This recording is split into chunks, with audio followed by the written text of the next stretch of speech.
पाहत आहात लोकहित live news channel, आवाज सर्वसामान्य जनतेचा। आज आपण उभे आहोत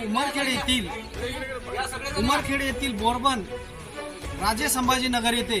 आणि राजे संभाजीनगरमध्ये रस्त्याची एवढी दुर्दशा झालेली आहे, आपण पाहू शकता कुठे शाळेला जायला विद्यार्थ्यांना सुद्धा रस्ता नाही आणि मोटरसायकल तर सोडून द्या, पैदल चालणे सुद्धा मुश्किल झालेले आहे। आणि आपण जाणून घेऊया येथील नागरिकांची प्रतिक्रिया।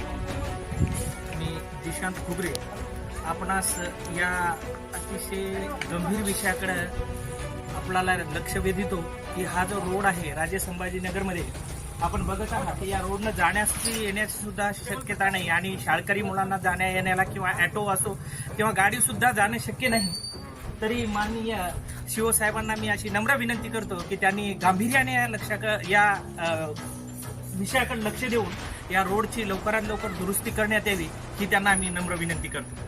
धन्यवाद। नगरी वाटोरे लेआउट येथील पूर्ण रस्ते रोडा पूर्ण चिखलानं पॅक झालेले आहेत आणि आपले मुलं मुली आणि कर्मचारी वर्ग यांना सुद्धा कॉलेजला शाळेत वगैरे कुठं जाण्यासारखा असा रस्ता राहिलेला नाही आहे।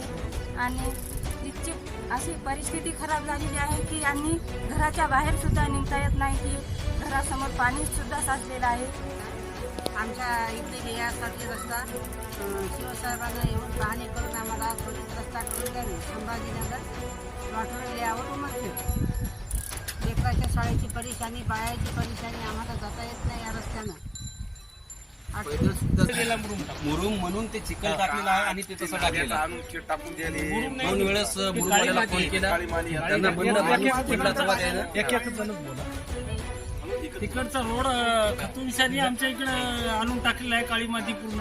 आता हे अपंग माणूस आहे इकडे ते पा यांना जवळपास आता पैदल सुद्धा जाता येणं झाले, परेशान लेकरं शाळेला जाता येणं झाले।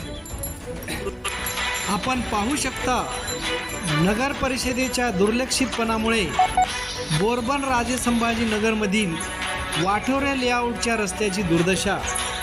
हा रस्ता अतिशय चिखलमय झाला असून या रस्त्याने पैदल चालणे पण कठीण झालेले आहे।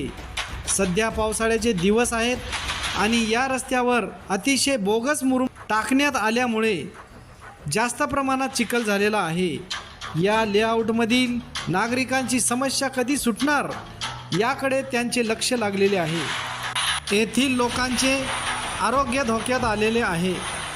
नगर परिषदेने याची त्वरित दखल घेऊन लेआउटमधील नागरिकांना न्याय द्यावा अशी येथील नागरिकांची मागणी आहे।